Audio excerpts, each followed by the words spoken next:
Welcome to LC Screen Talk. My name is Larry, and this is my review of Seventh Son. For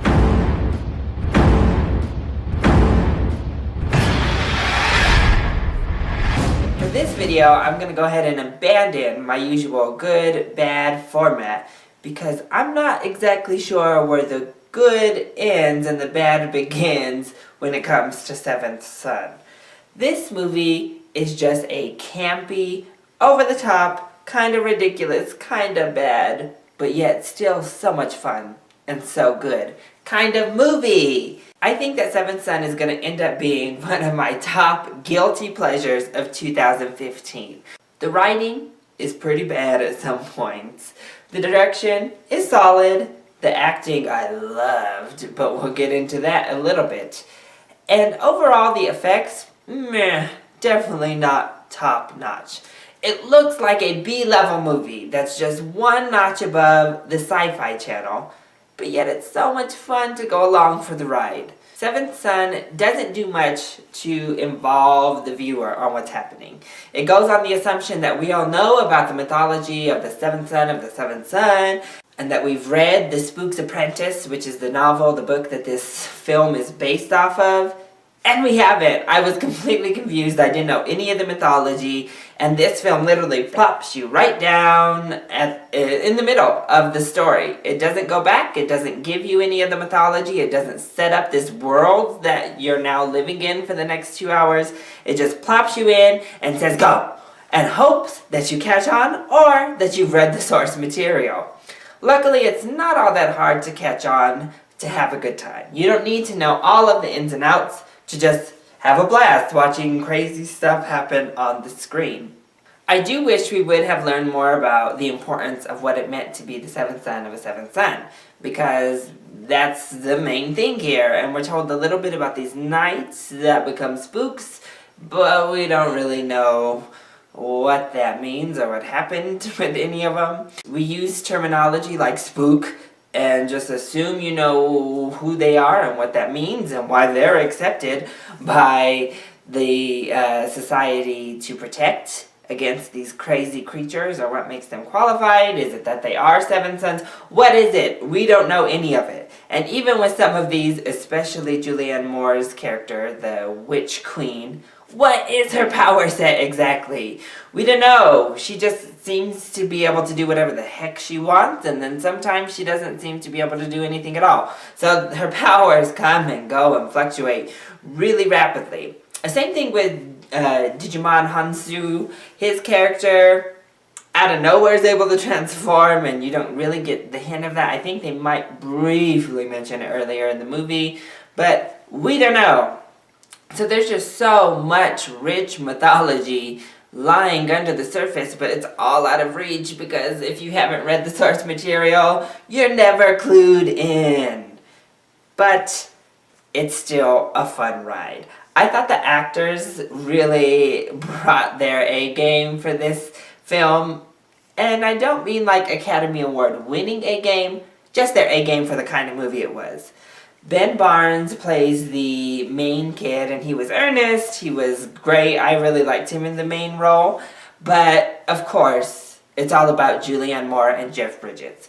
Julianne Moore was my favorite person in the entire film. Her character was my favorite, and she camped it up. She was laying it on thick, and it worked perfectly. It set the tone for this movie, for the villain she was, and it was just such a deliciously cheesy, over-the-top, wonderful performance. She never goes completely left field, but she keeps it right on that level of fun that you want out of these kind of movies. Jeff Bridges does the same. The only reason I put him a little bit behind Julianne Moore is he decided to go with this accent, and I wish he would have toned it down or not even included it. His voice is so recognizable. He doesn't need that accent, but sometimes it literally was like and that's all I could understand because I didn't know what he was saying because of that accent. But otherwise, his character was really funny, and I loved his character. I loved the one-liners. He brought so much humor in, but he was just great. I also hated his hair, that like flat, thin mess on the top of his head, but that's a different story. I also mentioned Digimon Hansu, and he played his usual badass self. I loved him. I loved him in his role. He was awesome. Kit Harington, though, was in this movie, and he is so underutilized. He has like 5 minutes of screen time, and I'm like, oh, Pompey killed your career, Kit. I'm sorry. But, I mean, he was good in the parts that he was in. When, unfortunately, there's not much more to talk about there. I thought the creature designs were really cool. The powers of the witches and like the witches' army were a little uninspired. I thought the transformations were cool, but the graphics didn't quite line up with the ideas behind it. Like having 4 arms and being a swordsman or being a warlock or just being a shapeshifter.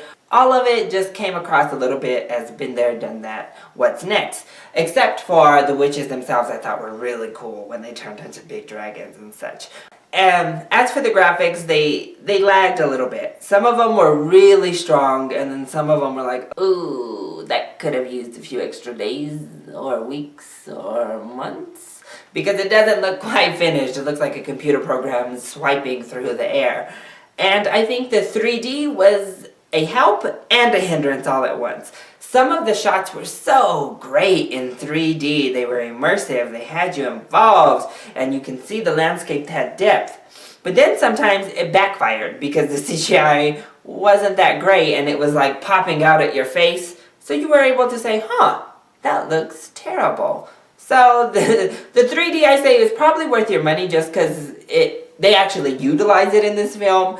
But just be warned that it might also point out some flaws. Overall, I definitely recommend Seventh Son. It is a blast to watch. You'll be laughing. Sometimes they mean for you to laugh. Sometimes they don't mean for you to laugh. But you're still gonna enjoy yourself. I would definitely say this is a matinee, but definitely don't miss it once it comes to Redbox either. It's a fun film. And definitely my first guilty pleasure of 2015. So, that has been my review of Seventh Son. I hope you enjoyed it. If you did, click like down below and subscribe to the channel so you are always up to date on our latest videos. Also, join in on the conversation. Are you excited to see Seventh Son? Are you familiar with The Spook's Apprentice, which is the source material? Let me know down in the comments below or hit me up on Twitter. I love you all so much for your support. Mwah! Thank you for watching, and I'll see you next time. Bye!